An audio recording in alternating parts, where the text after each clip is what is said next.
Church in the Accelerating Age, Part 2, Resonance versus Relevance. Life. Time itself is speeding up. Life is so full. Not necessarily full of meaning and purpose, but full of stuff. More and more programs, meetings, another Zoom call.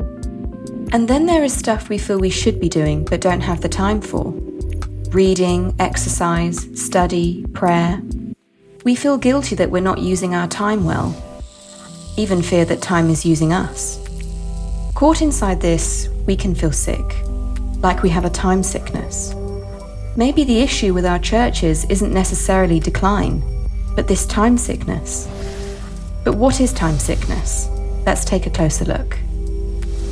The renowned sociologist and political theorist Hartmut Rosa can help us understand this sickness.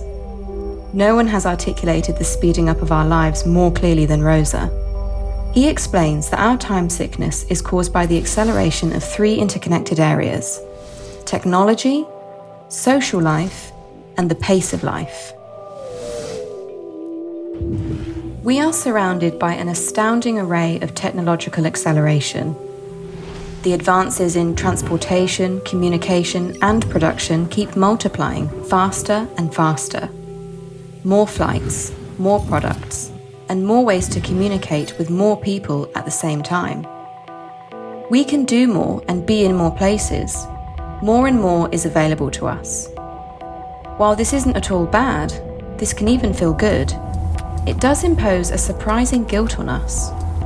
So much is available to us by and through our technology, but we have little time to use it, or to use it well. This surprising guilt of not using our availability well makes us feel sick. We feel sick that we have access to all of Tolstoy's novels, but no time to study them. Access to all those New York Times articles, but no time to read them. So many opportunities to innovate, so much access to models for effective ministry, so many conferences, podcasts, and examples of pastors and congregations seemingly doing more and better.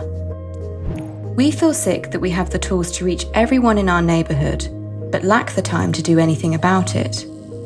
And they seem too busy to care. This can make your stomach turn. Because our technology speeds up our communication, transportation, and production, it inevitably changes the way we live, particularly speeding up and shifting our social norms. The right way to talk and interact is changing quickly.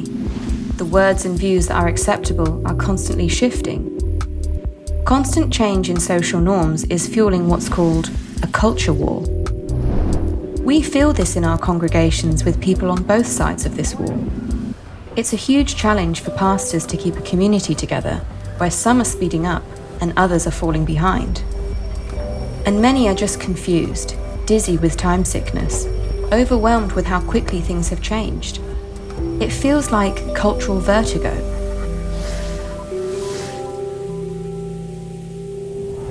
You would think that the acceleration of technology and our social lives should, theoretically, give us back time. But of course, it's quite the opposite. Instead, acceleration demands we do more and more with our time. Time is now a unit in which we press to do more actions inside each unit. When someone asks, "How are you?" or "How's your church?" the reply is most often, "Busy," added with a list of all of our activities. Busyness does indicate being in demand, valuable, and doing well. That's alluring. Doing more, acquiring more, will bring me a life that is more full. But our busy pursuits remove us from living in the present. Our busyness so quickly can disconnect us from ourselves, from one another, from the world itself. We are so susceptible to losing connection, what Rosa calls alienation.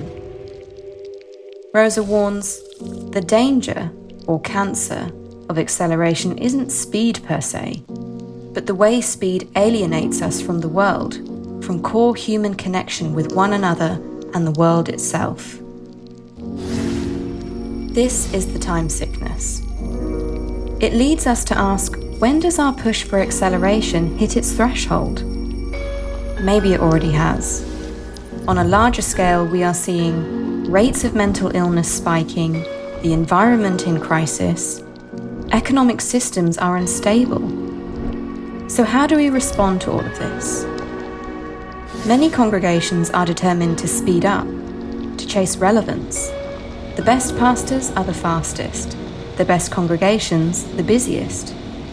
To speed up, we need more fuel, more programs, more resources, more strategies, more volunteers, more tools, more staff. Acceleration becomes our strategy to get the church up to speed. But for most pastors and congregations, this approach leads to burnout because it's so alienating. Slowing down may help a little bit, like Advil to a broken arm, but it doesn't reset the bone. Slowing down isn't enough to address the depth of our time sickness. We need an invitation to be in the world in a different way. Pastors need permission to pursue this different way and to be released from the drives of acceleration. What if, instead of chasing relevance, we seek resonance? Rosa describes resonance as living in vital relation to that world, attending more closely to our relationships, to become attuned to the manifold ways that the world speaks to us. Resonance is re-engagement with the relational way of being, seeing our relationships as for encounter, never as instruments. It's guided by real connection, seeking transformation in the depth of community, being seen, heard, and embraced. It moves us beyond the traps of relevance, which are bound in controlling and having more, to embracing the uncontrollable mystery of God. Resonance can't be produced. It's always a surprising, transforming gift. But we, congregations and pastors, can create environments that invite resonance, places where we practice being over having, spaces that welcome deep encounters through stories, prayers, laughter, and friendship. In these moments, there is a mutual reverberation between the pastor and congregation, the congregation and the world, moving us into life. The pastor can then see her purpose as being a friend and guide into a journey of resonance, where we seek to encounter one another and the living God. Questions for reflection and dialogue.